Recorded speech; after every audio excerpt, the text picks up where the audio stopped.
உங்கள் கனவு வெற்றி அடையாது, முட்டாள்தனமானது என்று யார் சொன்னாலும் ஏற்றுக்கொள்ளாதீர்கள் அப்படின்னு நான் சொல்லலைங்க.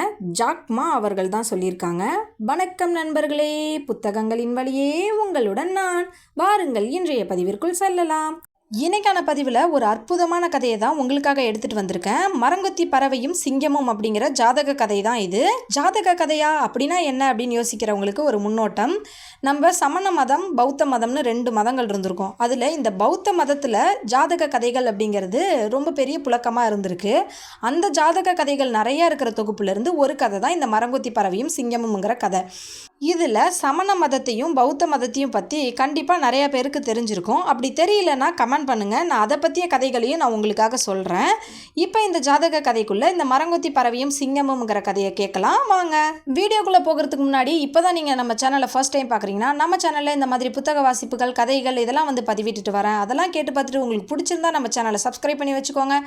அந்த வீடியோக்களை பற்றிய கருத்துக்களை மறக்காமல் பதிவிடுங்க. வீடியோக்கள் பிடிச்சிருந்தா அப்படியே லைக் பண்ணிவிடுங்க. இப்போ வாங்க வீடியோக்குள்ளே போகலாம். முன்னொரு காலத்தில் ஒரு மரங்கொத்தி பறவையும் ஒரு சிங்கமும் ஒரு காட்டில் வாழ்ந்து வந்துச்சு. ஒரு நாள் சிங்கம் ஒரு காட்டு எருமையை வேட்டையாடி உண்ண தொடங்குச்சு. அப்படி சாப்பிட்டுட்டு இருக்கும்போது ஒரு பெரிய எலும்பு சிங்கத்தோட தொண்டைக்குள்ளே மாட்டிக்கிச்சு. சிங்கத்தால் அந்த எலும்பை எடுக்கவே முடியல. சிங்கத்துக்கு ரொம்ப வலிச்சிருக்கு. இரக்க மனம் கொண்ட அந்த மரங்கொத்தி பறவை சிங்கத்துக்கு எலும்பை எடுக்க உதவி செய்யறதா சொல்லுச்சு.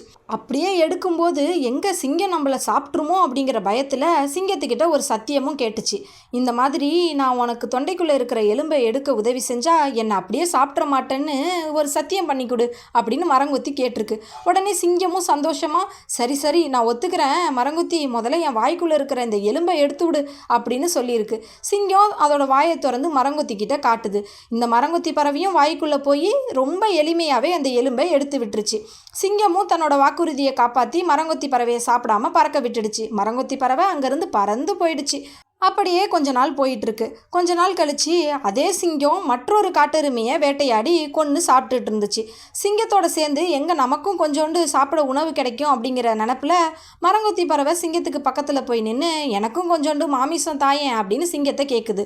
மரங்கொத்தி பறவை ஏமாற்றம் அடைகிற வகையில் சிங்கம் என்ன பதில் சொல்லுதுன்னா, மரங்கொத்தி பறவையே நான் கண்டிப்பாக இதில் பங்கு தர மாட்டேன் அப்படின்னு சொல்லி மறுத்துடுச்சு.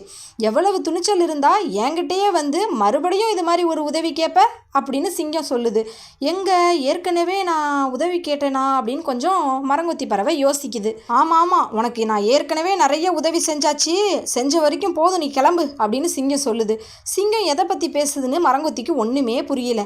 அதுக்கப்புறமா தான் சிங்கம் தெளிவுபடுத்துது. நீ என்னோட தொண்டைக்குள்ளேருந்து எலும்பை எடுக்க வந்தப்பயே உன்னை சாப்பிடாம விட்டுட்டேன். அதுக்கே நீ எனக்கு பெரிய நன்றி சொல்லணும். இப்போ என்கிட்ட இருந்து எதையும் எதிர்பார்க்காத, இங்கேருந்து போயிடு அப்படின்னு சொல்லி சிங்கம் பலமாக கத்திடுச்சு. நன்றியே இல்லாத இந்த ஜென்மத்துக்கு உதவி செஞ்சது என்னுடைய தப்பு தான் அப்படின்னு மரங்கொத்தி தனக்குத்தானே சொல்லிக்கிட்டு அங்கேருந்து பறந்து போயிடுச்சு. கொஞ்சம் தூரம் பறந்து போகும்போதே மரங்கொத்தி பறவை இப்படி தான் சொல்லுது. இந்த மாதிரி தகுதியற்ற ஒருவர் மேலே கோபம் கொள்வதில் அல்லது வருத்தம் அடைவதில் எந்த பயனும் இல்லை அப்படின்னு சொல்லிக்கிட்டே பறந்து போகுது. ஆமாம் நண்பர்களே, இந்த கதையில் வர மாதிரி நம்ம கோபத்தையோ நம்ம வருத்தத்தையோ புரிஞ்சிக்காத சில இடங்களில் அமைதியாக போயிடுறது தான் நல்லது. சரி நண்பர்களே, இன்னும் ஒரு நல்ல கதையோடு உங்களை சந்திக்கும் வரை உங்களிடமிருந்து விடை பெற்றுக் கொள்வது பாக்கியா வெங்கடேசன். நன்றி.